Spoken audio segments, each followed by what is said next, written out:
5G Bethelma, des actualités uniques, dynamiques et renversantes dans le journal TV. Sanlam, vivez en toute confiance, l'assurance qui vous donne le choix. Investissez dans une valeur sûre. Choisissez Uprime à l'avenir. Uprime mamanoutra ho anao ny fampalalam-baovao.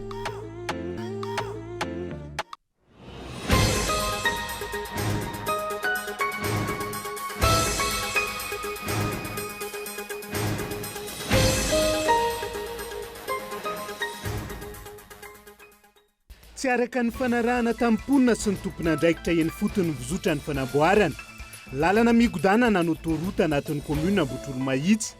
Raha toka amin'ireo tanety no voalaza ametrahana ny lalana. Mahazo ireo lemaka misy ireo tanimbary ny fametrahan'ireo piquet, izay mamaritra ny vozotry ny asa amin'izao fotoana raha ny fanadiadiana. Vao eo amin'ny mpitadiavana mpamatsy vola amin'ny mpandehanana ny tetika asa tato amin'ny fitondram-panjakana. Vidy volana tsy atapera ny veptom-piasan'ny filohan'ny repoblika. Miankina amin'ny filoha ihany koa ankoatr'izay ny fanapahan-kevitry ny minisitry ny fitaterana. Na hijanona amin'ny toerana na ho filohan'ny filakevim-pitantanany asekina. Tsy misy vahaolana matitra ho an'ny sosialim-bahoaka hatreto na teo aza ny fanambarana nataon'ny filoha amin'ny pirenena farany teo. Tsy mbola misy ny drafitra mazava momba ilay plan sosial nambarany filoha amin'ny pirenena. Fa mahana ny olam-bahoaka amin'izao fotoana izao, hoy ny teo anivon'ny ministeran'ny mponina. Nitoy androany ny fitokonan'ireo mpamily tukutuka ao Toamasina. Anton'izany ny vidangan'ny vola alohan'izy ireo, toy ny patente sy ny lisansa alainy ny fiadidiana ny tanàna. Na teo aza ny fifampiresahana anatin'izay, laza no tsy afa-po tamin'ny valiteny nomena ny fikambanan'ireo mpitatitra.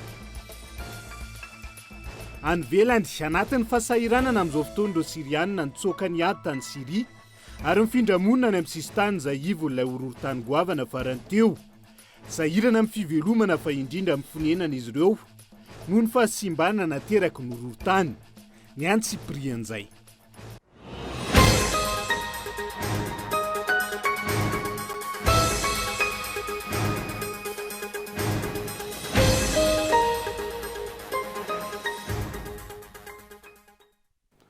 Talata faha-efatra amby folo ny volana febroary taona 2024 ankafaliana indray tombo-kilasy tongovavy no hijidiana ny tokantranonao amin'ity ala ity tonga soa. Atao anatin'ny fotoana ny fampahalalam-baovao amin'ny fiteny malagasy atena ny araba ary manasanao ihany koa anjony fampahalalam-baovao. Hatramin'ny farany 4 amby folo febroary fety mpifankatia isy fanadiadiana mifandraika amin'izay rehefa avy eo. Fa avy hatrany teny fivoarany asa fanamboarana no autoroute no ndeha hanokafantsika ny fampahalalam-baovao. Amin'ity ala ity tsy mifanaraka amin'ny fifanarahana ny eken'ny mponina sy ny tompon'andraikitra. Eny fotony ny vozotra ny fanamboarana ny lalana migodana ny autoroute anatin'ny komuna Botrolomahitsy amin'izao fotoana izao raha ny nambaran'ireo mponina. Raha toka amin'ireo tanety no voalaza ametrahana ny lalana nandritra ny fifampiresahana natao. Mahazo ireo lemaka misy ireo tanimbary maro ankehitriny ny famaritana ny vozotry ny lalana na ireo piquet. Manany amin'ny asa fivelomany sy ny hoaviny izy ireo manoloan'izay ireo tantsaha sy ireo mponina eny an-toerana raha ny fanadiadiana natao. Abraham Randriamanana. Roa volana mahery aty aoriana ny boana tamin'ny fomba ofisialy ny fanamboarana ny autoroute na ny lalambe mikotana mampitohana Antananarivo sy Toamasina tao amin'ny komina Talatany Volonondry. Mitoy ny famaritana ny lalina amin'ireo fokontany anatin'ireo komina voakasiky ny tetikasa. Tsy voazatsy eto ny lamina napetraka nandritra ny fifampiresahana tamin'ireo mponina mialohan'ny fanamboarana ny tetikasa toy ny fizotry ny lalina raha ny fanazavana. Isan'izany ao amin'ny fokontany Andrainarivo komina Botrolomahitsy. Na me fahazon-dalana ny komina, le lalana zany tsy makany atambary dia tsy mandona tranon'olona ihany koa. Dia tsy mandona fasana ihany koa fa ny hoe ena tanety zany ny hoe zay zany ny fampiresahana. Mbola tsy nisy teknisiana ny fampiresaka tamin'ny vahoaka fa za eo am-panetsana no mba tafaresaka tamin'ny zareo. Efa manodidina ny 3 volana eo 3 mois eo ngamba zay ny nipetrahan'ireo piquet reto eo. Tena mandroso le izy makety aminay fa zao aloha mbola tsy tena tonga fa ao amin'ny faritra Botrolomahitsy eo andrefa tanàna Botrolomahitsy eo zao ireo bily ireo miasa. Tena marina zany tsy tokony hikitika losa mihitsy izy fa ny mbo tanety no iny tsy dia problème natrongisiny aza fa le ny losa hoe misy tambary tambolo reny tena tsy tokony hoe atrongisiny. Miantso amin'ny fametrahana ny fizotry ny lalina mikodana amin'ireo tanety manodidina manoloana izany ireo mponina hiatraika mivantana amin'ny asa famokarana tanterahan'izy ireo ny fandalovan'ny lalina amin'ireo tanimbary amin'ny hektara izay efa nohazariana 10 taona ny maro. Dia eto anatrehana mihitsy raha mbola azo atao. Tian'ny vahoaka malagasy ny fandrosoana atao eto amin'ny tany sy ny firenena fa raha mbo afaka mbo ifampijery sy ifampitsindro ny mpitondra sy ireo vahoaka ao anatiny dia mba mifangatanay dia tsy mba niantofana ny tanimbary fa ny vahoaka ety ambanivohitra zany dia mivelona 100 isan-jato amin'ny alalan'ny fambolena ary ianao eo ambony latabatra koa zany dia miaina 100 isan-jato mivelona 100 isan-jato amin'ny alalan'ny sakafo dia mba miangavy zay tompoko zay fiangaviana hoe aleo mba azo tanety le lalana raha mba mety petraka mihitsy ny ahiahny vahoaka tatsamadinika satria ny vary ny tena foto-tsakafo ety ambanivohitra miangavy indrindra re tompoko mba tsy antofana ny tanimbary fa ny tanety aloha dia tsy misakana mihitsy izay satria ny lalana dia fandrosoana iray lehibe eto amin'ny tany sy ny firenena. Etsy ankilany tsy mbola nisy hatreto ny fanonerana ireo manana tany sy tanimbary voakasiky ny tetikasa autoroute raha nambaran'ireo mponina teny an-toerana. Raha iverenana ny 3 janoary lasa teo ny feim-potoana farany nambaran'ny filoham-pirenena tokony isitrahan'ireo tompon'ny tany voakasiky ny tetikasa ny fanorenana. Manaitra ny tompona andraikitra manoloana izany ireo mponina amin'ny fijerena manokana azy ireo ny setry ny famokarana sy ny fambolena izay anisany ankinan'ny sosialim-bahoaka. Ao anatin'izay fanamboaran-dalana izay hatrany fa hiazo an'Antsirabe vetivetsika ao anatin'ity vaovao. Manaraka ity nolavon'ny governorany faritra Vakinakaratra ny taratasy fangatahana. Ireo fitaovana vaventy fanamboaran-dalana izay nataon'ny solombavam-bahoaka avy amin'ny Antokotim voafidy tao amin'ny distrika n'Antsirabe voaloha. Nanao fanambarana araka izany ty farany ho an'ny vahoaka n'Antsirabe fa efa nitady ireo vahaolona rehetra. Entina mahana ny ahafasimban'ny lalana ao Antsirabe ny tena ny saingy tsy nomen'ny faritra ireo fitaovana entina ampiasaina ao anatin'izay akolo Antsirabe. Nanao fanambarana ho amin'ny vahoaka n'Antsirabe ny solombavam-bahoaka voafidy teto amin'ny distrika n'Antsirabe voalohany avy amin'ny Antokotim nafantatra ny be sy ny maro amin'ny anarana hoe député Michel. Fanambarana izay makasika ny valin'ny taratasy naterina teo anivony Braon faritra Vakinakaratra ny herinandro lasa teo. Raha tsy aivina dia nanao taratasy fangatahana ampiasa ireo fitaovana vaventy eo anivon'ny faritra ity solombavam-bahoaka ity antony noho ny fampitehan'ny lalana eto Antsirabe renivohitra ka entina anarenana izany. Raha ny valin'ny taratasy azo avy eo anivon'ny gouvernoura dia tsy nanaiky io fangatahana io ny faritra Vakinakaratra raha ny fanazavana. Androany dia irositsika amin'ny valin'ny taratasy izay nalefako tany amin'ny lehibe faritra na ny gouverneur sy ny tany amin'ny maire nalefako ihany koa tany amin'ny préfecture. Ny valiny avako aby raha nandefa ny taratasy hoe namaly ny gouverneur.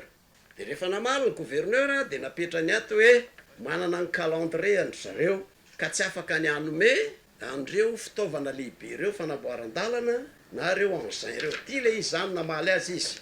Ka manoloana an'izay zavatra rehetrarehetra zay dia manasa tanana hoy plato. Efa nanao ny ezaka rehetrarehetra tsy manana saina ratsy na manana saina fa anamaivana ny asa mpanatateraka. Nefany navaly mpanatateraka zahay misolo tena amin'ny fanjakana fohy be eto manoloana an'izao zavatra fangefina potika ento mobile ny olona, potika moteran'ny olona, potika ny cyclopousse, ny pandeha mangirifiry na le bajaja reo koa ny potika. Teko mieritreritra zany tsika rehetrarehetra anisa moa bajaja potika koa anamaivana ny asanareo mpanatateraka no ataoko eto. Ka zay le izy zany ry vahoaka avako aby any aminareo zany zao mibaolina fa tsy nomena ny fitaovana. Zay ny amin'ny resaka iny ka dia malahelo moa zany tena malahelo tsy nahazo ny an'izay-tsika avako aby. Araka izany dia fantatra fa tsy nomeniny avy eo anivony faritra Vakinakaratra ireo fitaovana vaventy izay nangatahany solombavam-bahoaka avy amin'ny Antokotim izay voninanarina ireo lalana simba rehetra eto Antsirabe ao anatiny 5 volana. Fa 7 volana tsy atapera ny fempo-tom-piasan'ny filohan'ny Repoblika eo ampitadiavana mpamady vola. Ampandehanana ny tetikasa tato amin'ny manifitondram-panjakana amin'izao fotoana izao ankoatr'izay. Miankina amin'ny filohan'ny Repoblika ihany koa ny fanapahan-kevitry ny minisitra Ranjatoelina na hijanona amin'ny toerana maha-minisitra azy na ho filohan'ny filan-kevim-pitantanany Asekina. Onona saina. Nampiantso ireo mpiara-mombonantoka ara-bola sy ara-teknika amin'ny Madagasikara ny ministeran'ny fitaterana sy ny teo anivon'ny sekretera-panjakana miatidina ny tanàna vaovao sy ny toeram-ponenana niaraka tamin'ny ministera ny fanajariana tany. Tanjona ny fitadiavana mpamatsy vola ho fanetsehana indray ny tetikasa Tatom Antananarivo Tomasina amin'izao volana vitsy tsy atapera ny fempo-tom-piasan'ny filoham-pirenena izao. Vaovao lehibe moa zany dia hoe ny fanetsehana indray ny fanatanterahana ny projet Tatom izay iatsona ny mpiara-movinantoka ara-teknika sy ara-bola rehetrarehetra eto Madagasikara mba hanohana ny fanatanterahana zany vina izany ka ho fandatsarana an'izany mba hafana manosika ny fampandrosoana ny ara-toekirenan'ny firenena no antony anaovany rehetrarehetra reto. Tiana tenenina hoe miantso izay zany ny mpiara-antoka rehetra Madagasikara mba handrainy zara-mavitrika amin'ny fanatanterahana tatao.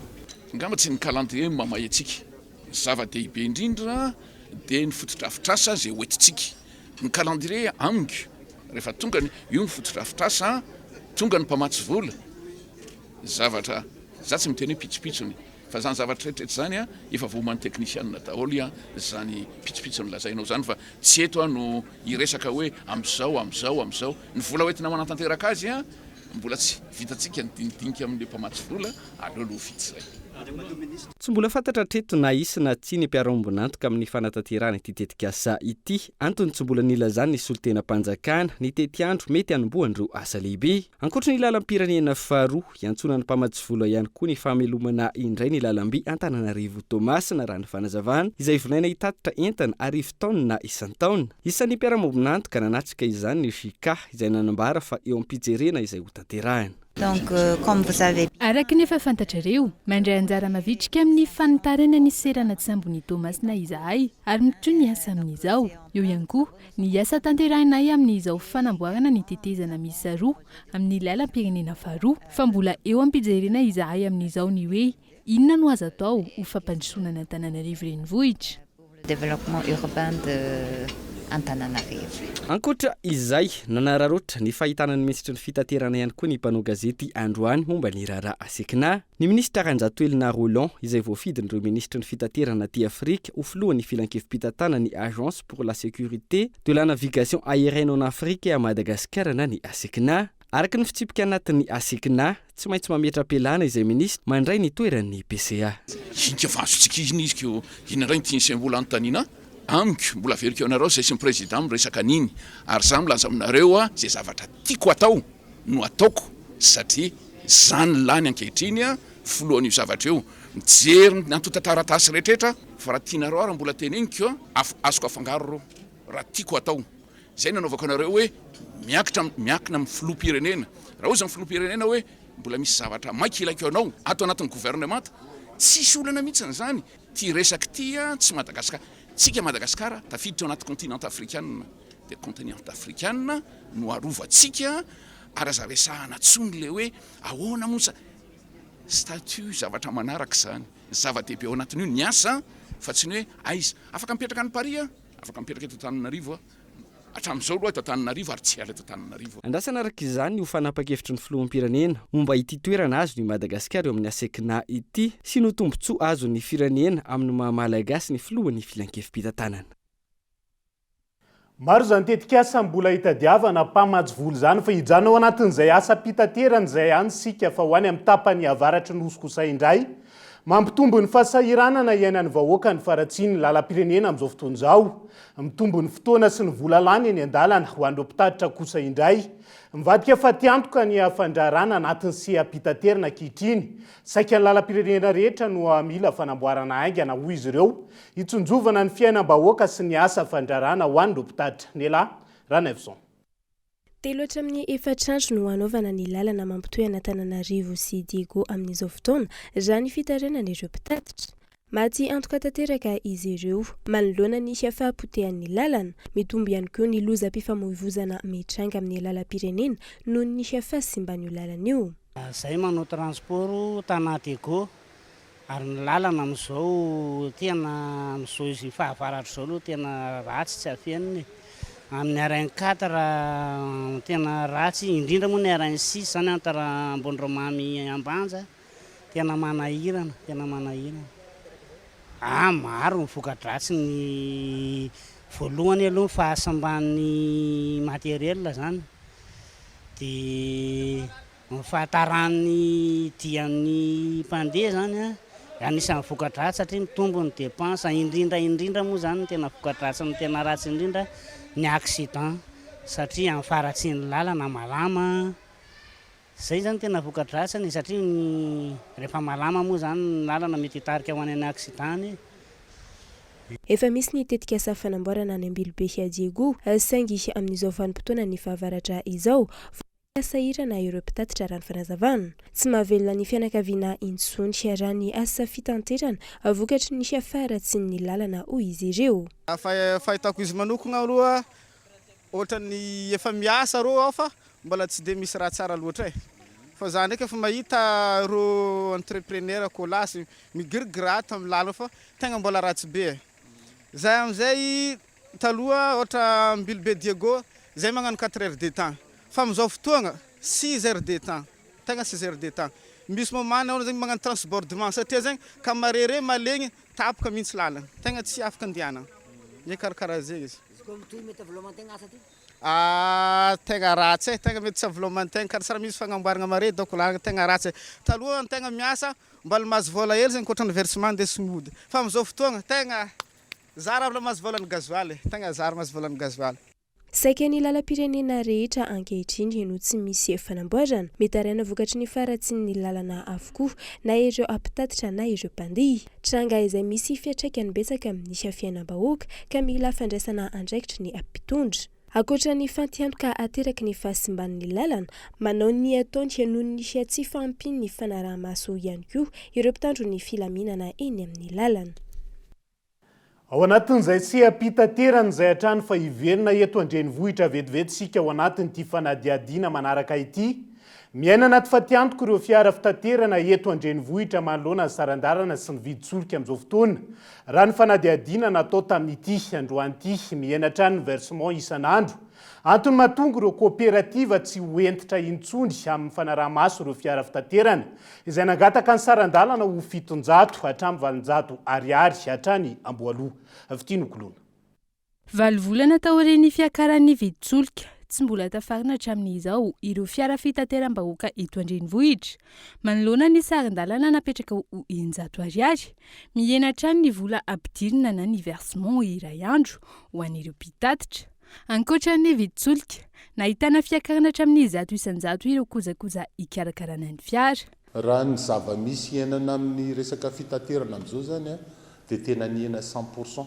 Raha tamin'ny andro taona ray sy roa arivo dia tamin'izany andro zany ariary zato ny sonotra 200 teo ny sarandalana taxi be ary 70 sy 300 ny vidiny gasoil 1 litre tamin'izany.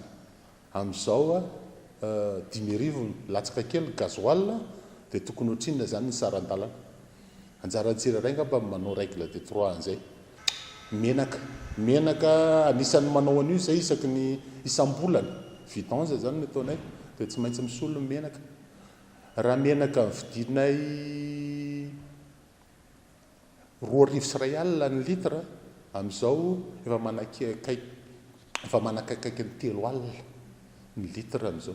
Ho an'ny kooperativa manohy ny akadikely lafy sy bypass, maro ireo mpitatitra ny alan-daharana noho ny fatiantoka taorian'ny fampiarana ny sarandalana 900 ariary. Antony indray mahatonga ireo fiara fitaterana miverina an-dalana sy manivana mpandeha ny fanazavana, ny tsy fahatratrarana ny versement isan'andro.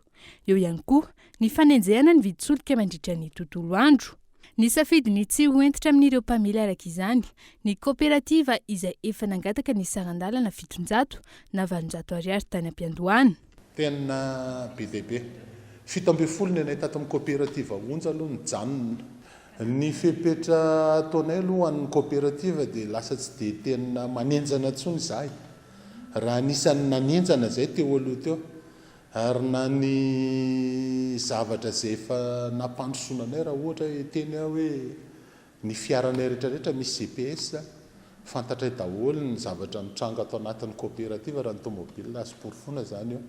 Dia mitady desista, mitady verin-dalana izay satria mahatsapy izay hoe ohatran'ny vola ariana fotsiny angamba n'ilay izy satria vola miala atao anatin'ny kooperativa izany indraindray. Izay tsy mangataka zavatra mba isian'ilay servisy mba ho tsaratsara kokoa fa zavatra kely fotsiny nangatahanay. Niteneninay hoe aleo mba ho 800 na 700 farafaratsiny le sarandalana mba hamitana an'ilay servisy.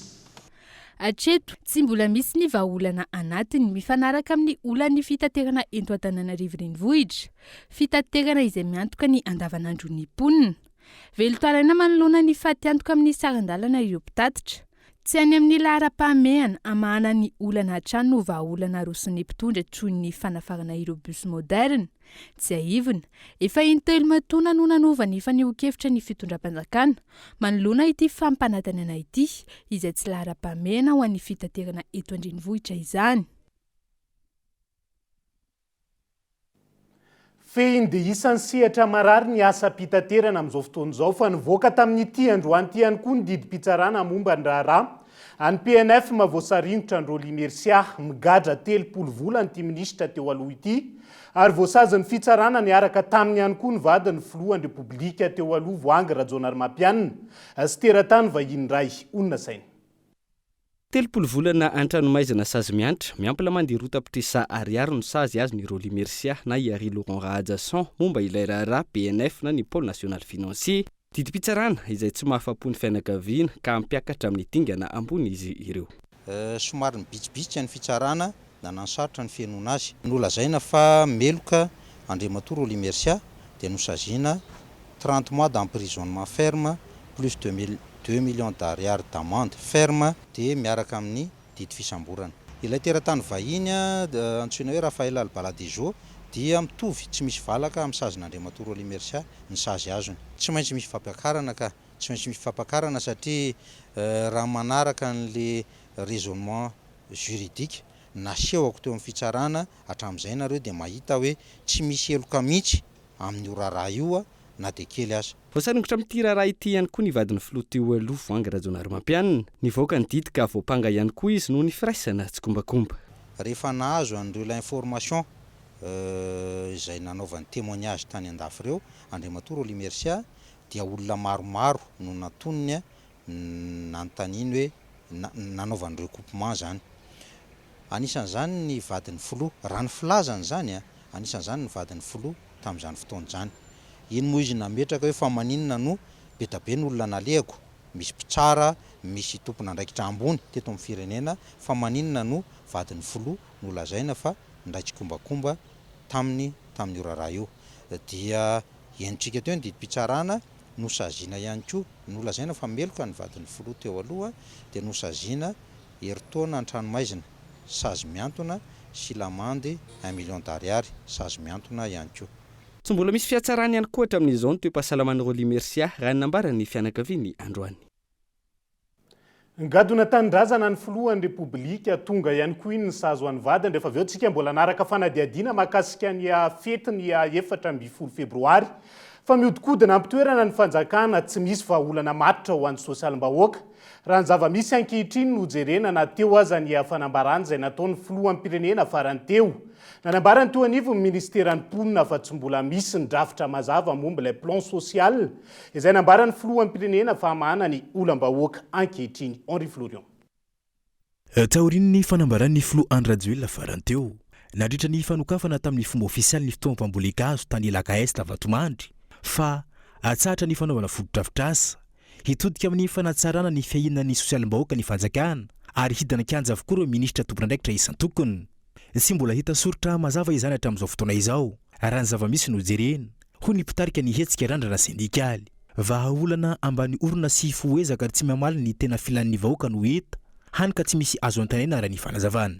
Isika zany amin'izao fotoana izao raha vao resaka hoe sosialy io ihany koa ny amin'ny tontolo ho an'ny vahoaka mihitsy satria hitasika ny amin'ny fiainana iny dia tsy tokony zany hiditra ao anatina resaka le hoe fanaovana vahaolana eo no petatoko. Zay le filaza azy zany hoe eo ambany orona ihany hoe mizara sady tsy ilaina zany tsony zany zao aza miditra ao anatina fisarazarana zany fa zany anjara ny any amin'ny fotoanan'ny propagande nareo terizy tsara ny zavatra ho zaraina dia any amin'ny propagande afaka manao zay tianareo fa ny amin'izao zany raha tena hijery ny sosialim-bahoaka tsika rehetrarehetra dia mijery ahoana ny ahafahana mampitombo ny fidiram-bola n'le vahoaka tsirairay avy eny aminazy eny foroniny ny asa afaka mamorona asa tsara ny atsika eto Madagasikara amin'ny zavatra misy eto amintsika. Nambarany teo anivo ny randrana sindikaly hatrany fa ny fijerevana ny mahakasika ny karavany mpiasa no isan'ny vahaolana ho an'ny sosialim-bahoaka eto amintsika. Ankoatr'io Niaikiny teo anivon'ny ministera niponina fa nateo aza ny filazany ny filohan'ny repoblika ny amin'ny fametrahana ny plan sosial izay entina amahana ny olona-bahoaka tsy mbola misy atreto ny tetikady hanatanterahana izany fa mbola mijanona kobakambava ihany. Zay mahatonga ny Andriamatoa filoha nametraka an'ireo hoe tsy maintsy misy plan social ho renforcer zany le plan social zay efa napetraka teo aloha hoentina hiatrehana amin'izao fahavoazana PDP zao. Hatramin'izao mbola sarotra amiko no tonga de ndeha devancien liste satria fantatra anareo tsara fa tsy andraikitry ny talegny kabinetra no mandinika an'izay fa eo ny directeur général de protection sociale, direction générale de protection sociale, ny secrétaire général atao ministère moa dia fantatra atsika tsara fa zareo no coordonnateur de projet. Io iarahana amin'ny primature sy amin'ny banque mondiale io. Zany hoe iarahana mandrafitra io fa tsy hoe zay metimety amintsika atao anatin'ny ministère amponina ihany. Ary zany mihitsy koa no mahatonga ana miteny hoe ndraindray le fomba fiasan'le technician no lasa anivaivan'ny olona sy hitsaran'ny olona n'ilay ministre. Ho an'ireo mpahay-toekarena tsy tokony ho atao ambava ihany ny fandraisana fanampahan-kevitra entitra indrindra fa iankina ny fiainam-bahoaka tahaka izao fa ilana politika mazava sy didim-panjakana mihitsy raha toka ilaina izany momba ireo fepetra rehetra ho raisina. Ny voalohany indrindra amin'izany tokony hisy plan d'urgence sociale eto Madagasikara arafitra na ny tena tsaratsara kokoa dia ny fananganana décret anankiray didim-panjakana anankiray milaza n'ireo fepetra zay tsy maintsy raisina ho amin'izany sosialim-bahoaka zany satria raha fatorana anaty lalàna mantsy izy dia moramora kokoa ny ampiarana an'izay fa raha fatorana anatina document izy dia sarotra ho an'ny tsirairay avy manara-maso n'izany document zany ka farafahakeliny zany zavatra anankidimy tsy maintsy resana ao anatin'izany fepetra zany. Voalohany indrindra dia tokony miova zany zao ny iraka atao an'ireo ministère eniovan'ny gouvernemanta, miova zany ny mission, dikan'izany miova ihany koa ny arofenitry ny ministère rehetra dia tsy maintsy ny ministère zay misanana social zany mahazo atao hoe rang protocolaire ambonimbony kokoa mihoatra ny ministère sasany. Ametrahany ny vahoaka malagasy fanontaniana araka izany ny zava-misy ankehitriny. Aty amin'ny fiafarany ny fotoam-piasana tahaka izao ve vao hijery ny tena maharary ny vahoaka. Sahirana mamaha olana ary tsy mety mahita vahaolana ny mpitondra ankehitriny raha toka mbola ao anatiny andrakandrana avokoa ny ankamaroany ny tetika azy. Fanampitsahatra ny fandraisany entana eny fotony sy ny fanondranana ny vokatra renan-kibony tany avokoa ny mpandraharaha io anivon'ny fomana ny fédération des opérateurs miniers malagasy amin'izao fotoana izao antony ny fiziriziriny fanjakana amin'ny fampiarana ny droit de sortie hatramin'ny 20 isanjato izay nambaran'ireo mpandraharaha ho mamotika ny asiam-piariana renan-kibony tany ankabeny na izany na zany ialanenina ifampidinika amin'ny fitondram-panjakana momby io ny fédération tsy hatongavana amin'ny fidinana andalambe.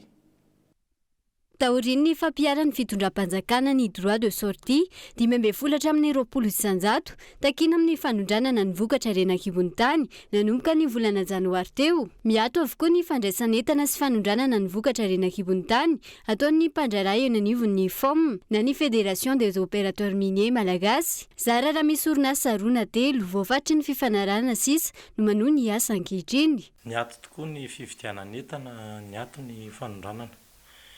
Misy orinasa vitsivitsy nefany tsy maintsy manondrana satria engagé izy ireo amin'ny resaka contrat zay fanaovany tany ivelany izay milaza fa misy daty zany dia misy pénalité dia le pénalité mihoatra ny le droit de sortie misy tonga hatramina 30% an'le valeur le pénalité dia donc alondrareo matiantoka kely toy izay matiantoka be man'ireo vitsivitsy kely sisa mandefa zany sisa fa efa misy menacena fermeture na mine mihitsy ho an'ny satria ny ao anatin'ny mpikambana ao anatin'ny fédération nge misy mpitrandraka vaventy any.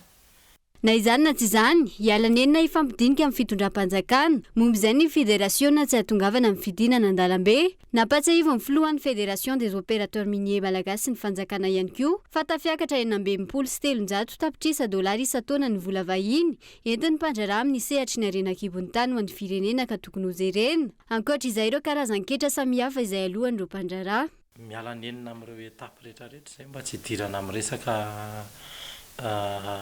fietsehana na hoe inona hoe fidinana an-dalambe na hoe ohatr'izany zany mialanena satria zao tsara ny manamarika fa ny banque mondiale dia efa nanao étude ary ao anatin'izany fizanana ataon'ny banque mondiale zany a misy rapport zay nataony ao amin'ny page 48 zay milaza ny karazana taxe nalain'ny fanjakana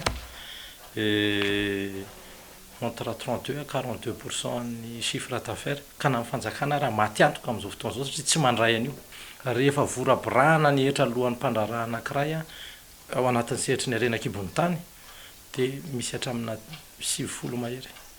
Ankoatra ny fatiantoko ny fanjakana noho ny tsy fahafahana mitango ireo karazan-kehitra sy tamberi-bidy avy amin'ny fitrandrana arenakibony tany, hitarika olana ara-sosialy goavana ny tsy fandraisan'ireo mpandraraha ny vokatra ny fotony. Ny ponina eny amin'ny tontolo ambanivohitra izay efa nirona tamin'ny fitrandrana arenakibony tany tao anatin'ny taona maro noho ny olana manodidina ny sehatry ny fambolena. Dia izay ihany koa no entsika miala sasatra vetivety anadoka fohy ny vahaolana manodidina ny siam-piariana lavanilina araka ny fangatahan'ireo mpandraraha maro izay tsy mbola hoatoato araka ny atafany arahana tamin'ny ministeran'ny vatra androany. Eo ihany koa ny fitokonana ireo mpitondra tuktuk ao Toamasina rehefa avy eo no anarahantsika izay manapitafa vetivety ary.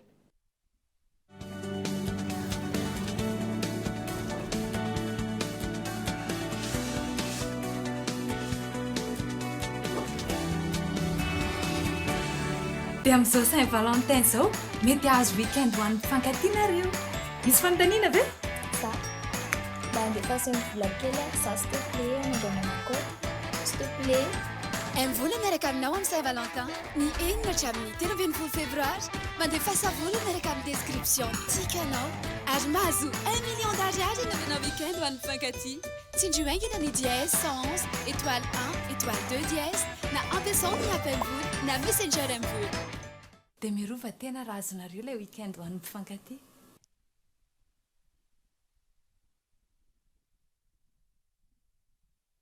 Une voiture détruite, une voiture qui prend feu, une panne avec un bébé, une collision. Puis, on se souvient que quand on est chez Sanlam, on peut être tranquille et confiant car on est protégé contre les accidents, l'incendie, le vol. On a aussi droit à une aide au constat, au remorquage et même à un véhicule de remplacement car l'assistance est gratuite. Eh oui, gratuite! Et tout ça au travers de 4 nouveaux packs Auto Sanlam au choix. Avantages, évolutive, confort et liberté. Sanlam, vivez en toute confiance, l'assurance qui vous donne le choix.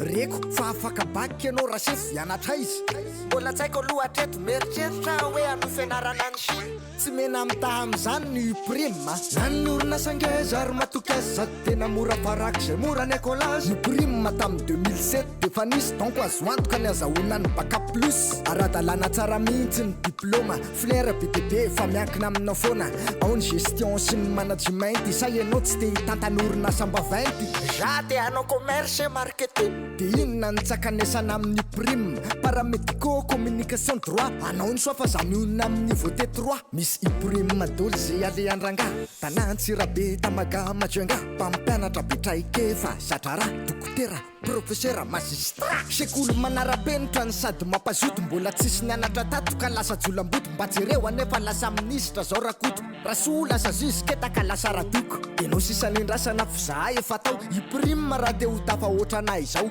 investissez dans une valeur sûre choisissez iprime à lève l'avenir.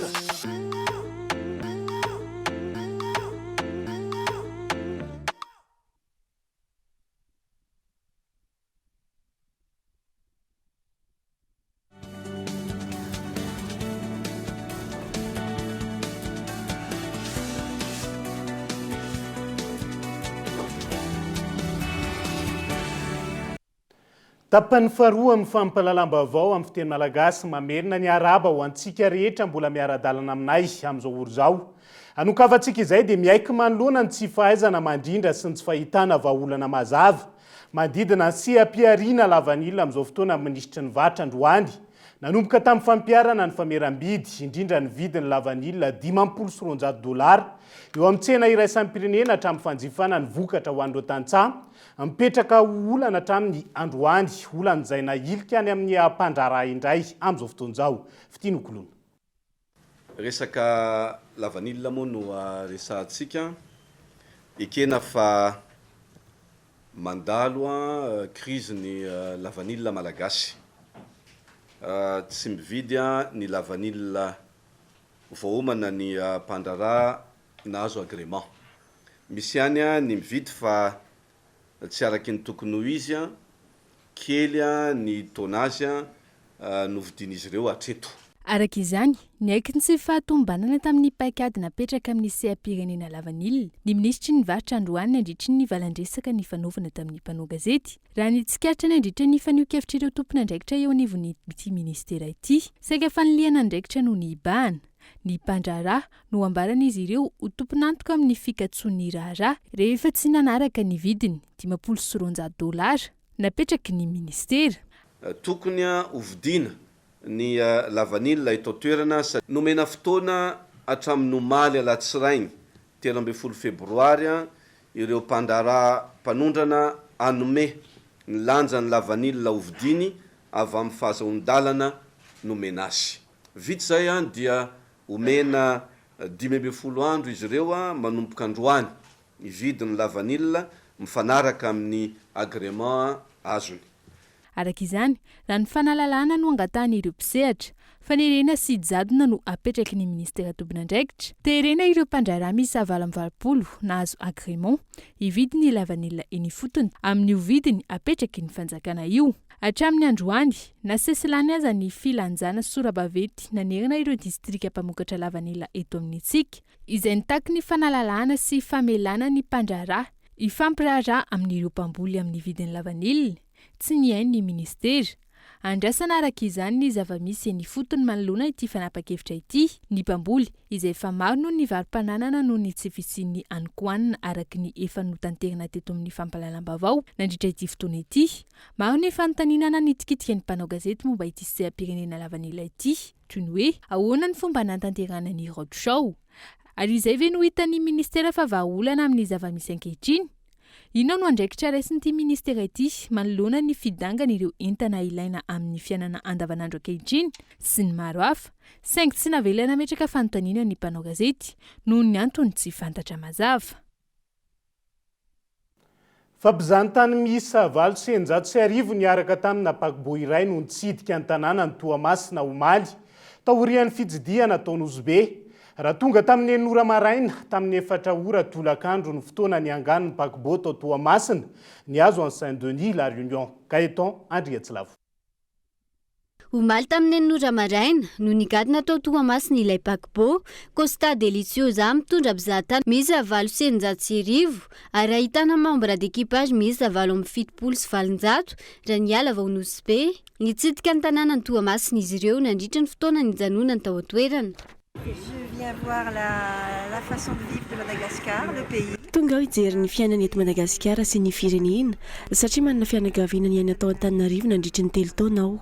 Mananavana teraka taty ihany koa ka tiako ho hita ny firenena ny ainan'izy ireo nandritra ny 3 taona. Ary izao inona ny fitsangatsanganana safidinao? Iodina ny tanàna miaraka amin'ny tikotiko izahay mba hijery kely izay hitany fa ny ao andohanay dia i Madagasikara. Mettre dans notre tête Madagascar. Voilà. Ankoatra ireo nijanona teo an-tampon-tanàna, nitsidika ny vilazy tapakala ny 300 tamin'izy ireo, nitsidika ny mpangalana ny 770 tao amin'ny parka zoolozika ivoloana ny 437 ary tany amin'ny Palomar Tivondry ny 470. Nanome asa ho an'olona maro ny fahatongavany mpizahatany tahaka izao eto amintsika. Efa tsy latsaka ny tômôbila 100 mahery no hitondra an'zareo hitsidika ny Toamasina. Dikan'izany ny hitantsika fa tena mitondra asa ho an'ny malagasy mihitsy izany setrany fizahantany izany tsy hoe rehefa fiara ihany fotsiny na reo guide ihany fotsiny fa hitantsika ny tour opérateur ny artisanat dia miasa daholo amin'ny fandalovandreo passager amin'ireo paquebot. Raha tonga tamin'ny 9 maraina tamin'ny 4 ora tolakandro no fotoana niangalin'ilay paquebot tao Toamasina hiazo an'i Saint-Denis la Réunion, nahitany italiana, frantsay, allemand, anglisy, espagnol io paquebot nitsidika ny Toamasina io. Tsy aivina ity ny paquebot faharoa nitsidika ny Madagasikara tamin'ity taona 2022 ity. Araka ny fanatsidiko tany am-piandohana dia tonga ato anatin'ny fanadihadiana mahakasika ny fety mpifankatia sika amin'ity ala ity. Fomba vahiny efa tafiditra ao an-tsain'ny malagasy indrindra ho an'ireo tanora ny fankalazana ny 14 febroary. andro mifankaty tamin'ny taonjato fahadimy no nankalazana azy voalohany ary zao lasa ankalazainy ny firenena maro zao mifanolorana fanomezana ho an'ny olo-tiana no nentin'ireo olona nanamariana ny andro androany raha ny fanadiadinana tao. Rehefa tonga ny faha-efatra ambin'ny folo ny volana febroary, tonga ao an-tsain'ny be sy ny maro ny fankalazana ny atao hoe Saint-Valentin na ny andro ny mpifankaty. Maro ireo olona tsy mahafantatra akory ny niavian'izany fankalazana izany. Andro iray natokana ho an'ny mpifankaty ny andro faha-efatra ambin'ny folo ny volana febroary. Misy ireo efa nanomana zavatra hafa miavaka amin'ny andavanandro noho izy natokana ho an'ny mpifankaty ka ny fanomezana no natao hampiavaka azy. Ao ihany koa ireo izay tsy mankalaza azy fa manao azy toy ny andro mahazatra ihany. Saint-Valentin androany 14 février de andro mpifankaty ty voninkazo ty zao ny vidiko ho an'ny vadiko. Izy zany olona akaiky tena izy ny tena akaiky ahako indrindra tena normal izy koa miaritra ao amin'ny tokantrano de tena matsapako le asan'ny vehivavy zany hoe tena miaritra ty olona ty meko tampoka ny azafady ohatran'izao izy afa mihitsy ny fisehony andro ray androany vidiko ho an'ny vadiko ty atokako mihitsy ty tsy fatany hoetiko de netrano ty zao miaraka amin'ny sakafo de tonga de efa prezanteko hoe tiany anao roneny afa mihitsy zay zavatra zay eo amin'ny lafiny fiainana zany tsisy olona hoe manana zany am'izao fa zany hoe mba manokana kely de le fo manolotra ny tena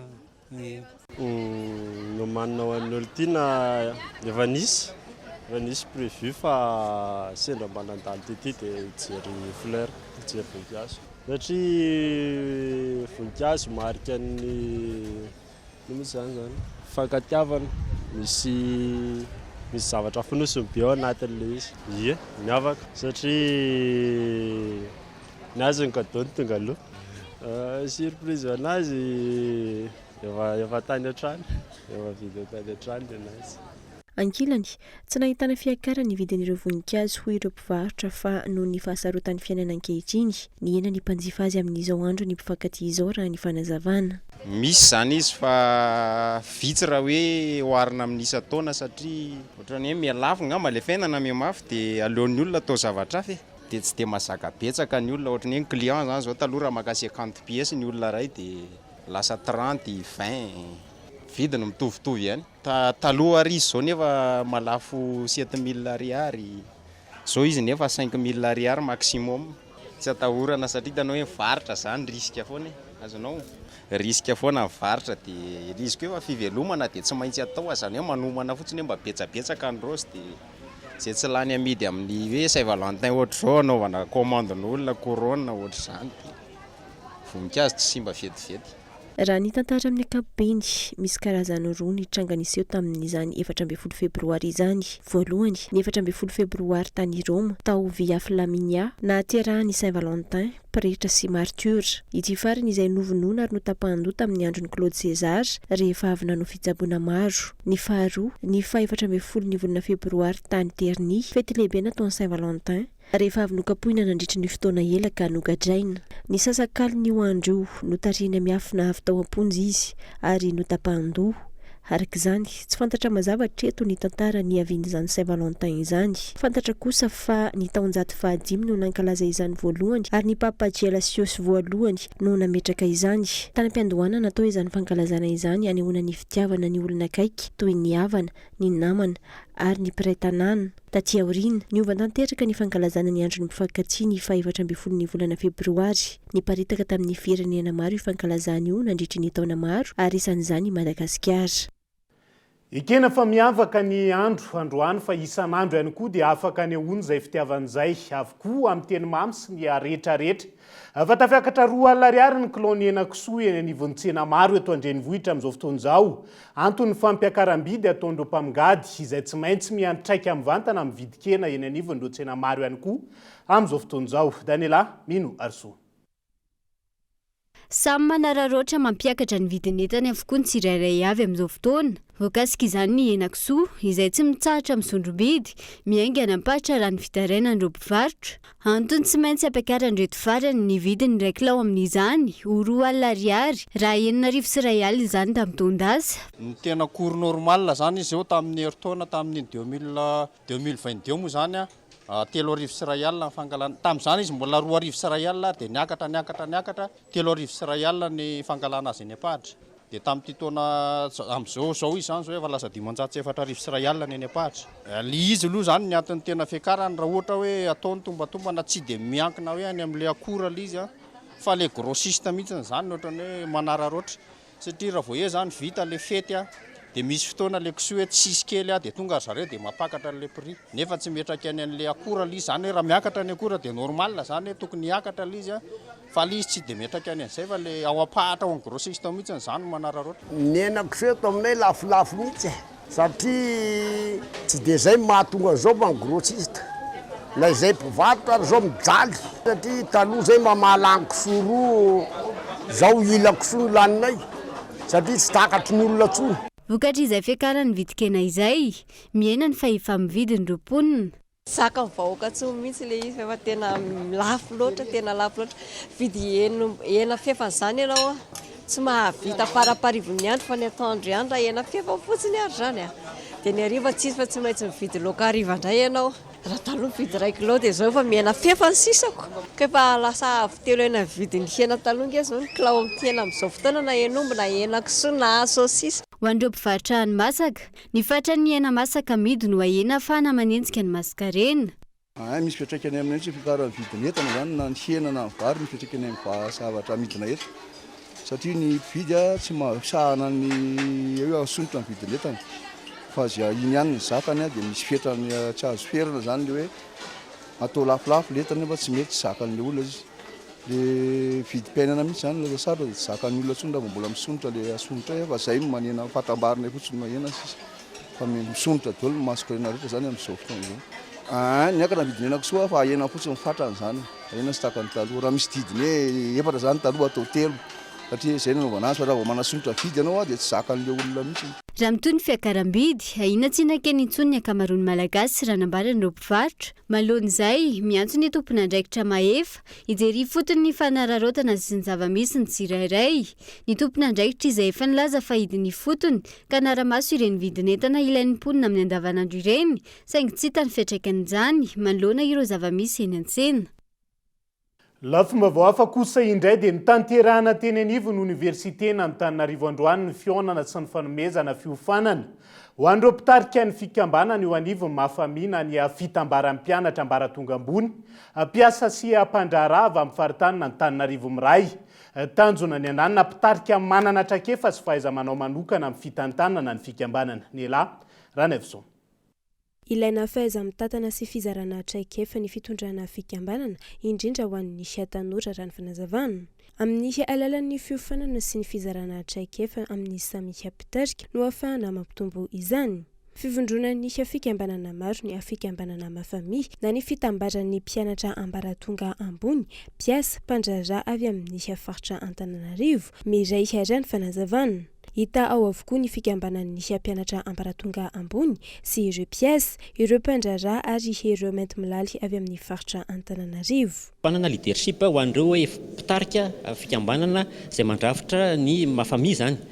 Dia ny arak'izay moa misy fikambanana maromaro ao anatin'ny mafamia, misy hatramina fikambanana 20 any zany raha ny vinavinatra eto dia ireo zany samy mitondra solotena avokoa zany ny mpitarika rehetra, ny président sy ny membre de bureau any dia manodididina eo amin'ny 10 eo zany zay no fiofana teto zany androany. Izy io zany dia satry mavarany any androany fa mbola izy zany fitohizan'io fanaovana formation renforcement de capacité io ary zay moa ny association mafamia dia association universitaire ka sehatra ohatr'izany zany tena idirinay zany fampifanana fanomezana traikefa fanandreo tanorantsika izay mpitarika amin'ny fikambanana tsirairay misy azy avy any. Teny amin'ny Universitena Antananarivo no ananatanteraka fionana sy ho fiofanana ho an'ireo mpitarika fikambanana izay mandrafitra ny fikambanana mafamia.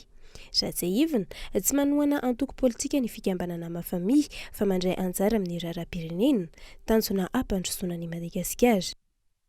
Fa hiazo antoamasina vetivetsika ao anatin'ity vaovao manaraka ity, ny tokona nanomboka omaly ary nitohy tamin'ity androan'ity ireo mpamily tokotoka ao Toamasina. Antony fitokonana sy ny fihetsiketsehana izay nataon'izy ireo ny vidangany vola aloha, toy ny patente sy ny lisansa alainy fiadidinan'ny tanàna, na teo azy arak'izany fifampiresahana teo amin'ny rotonta, laza ho tsy afa-po tamin'ny valiteny nomena azy ireo ny fikambanana ireo mpitatitra. ny lahatra sy nampaninoko Lakson nanoloana ny lapan'ny tanàna ireo mpitondra tokotoka automasina nanomboka omaly ary nanamafinietsika izy ireo tamin'ity androany ity. Niaraka tamin'ny filanjana Sorabaventy izay mitaky ny hampidinana ny volaloha amin'ny patente sy licence ary mitaky ihany koa ny hanatsarana ny lalana ao an-tampon-tanàna ny Tomasina ao.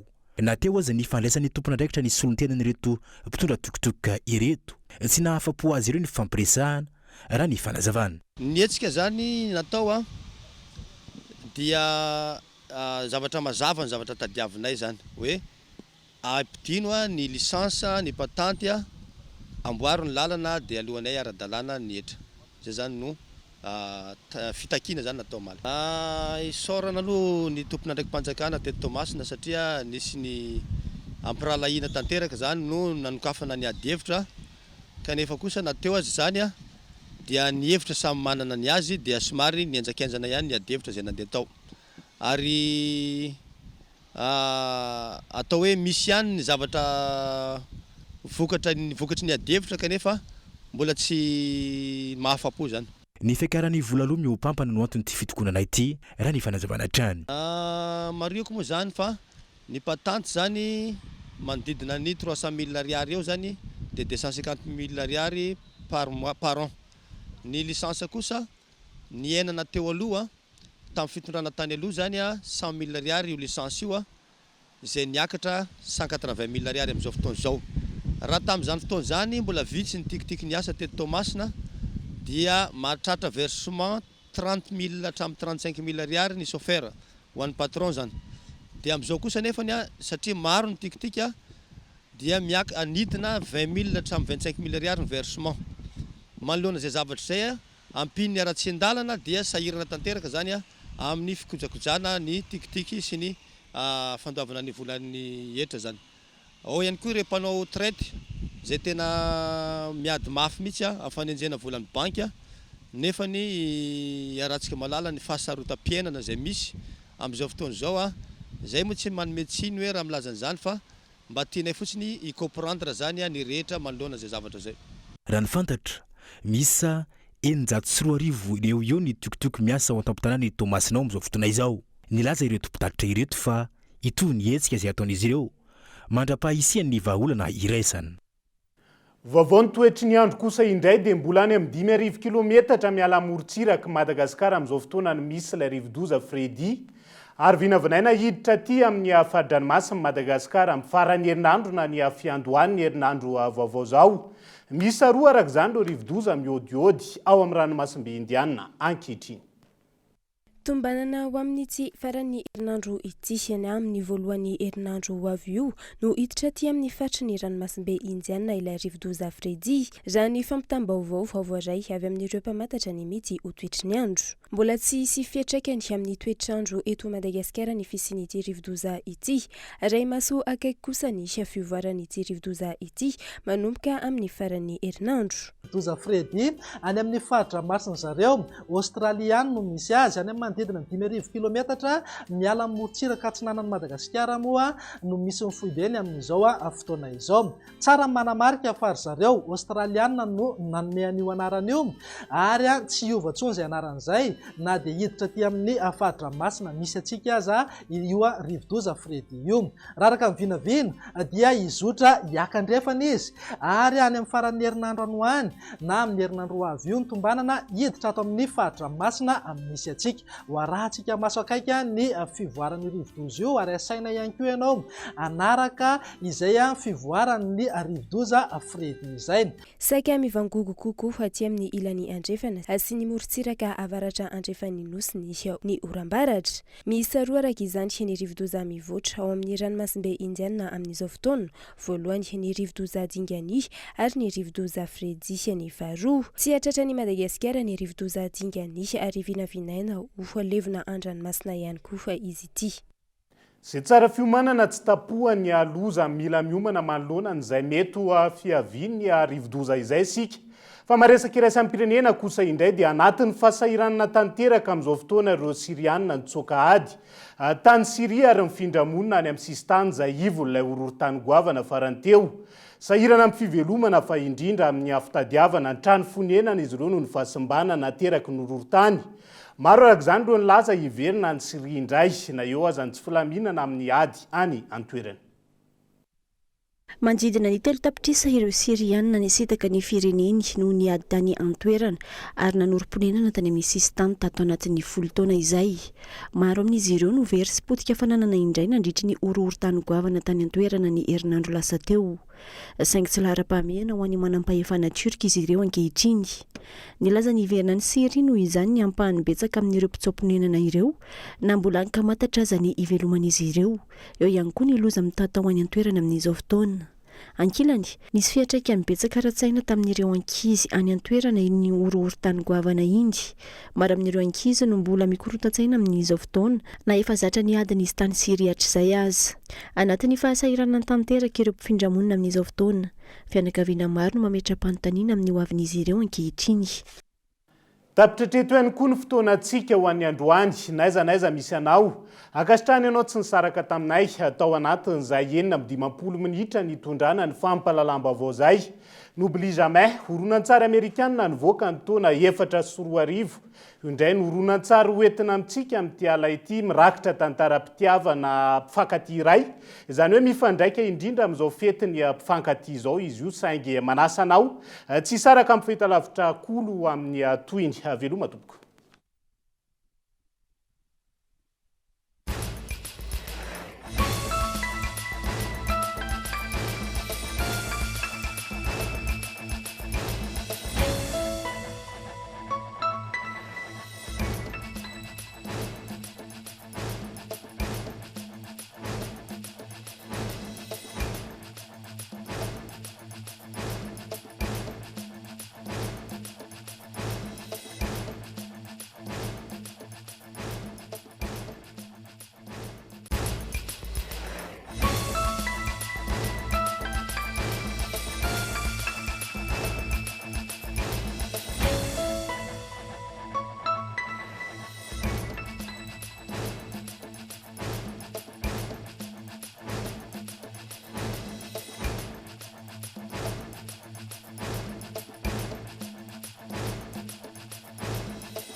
Investissez dans une valeur sûre. Choisissez Uprime à l'avenir.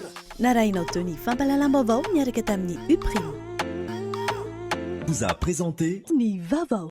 Sanlam, vivez en toute confiance l'assurance qui vous donne le choix. Vous a présenté Ni Vavao. 5G Batelma, des actualités uniques, dynamiques et renversantes dans le journal TV.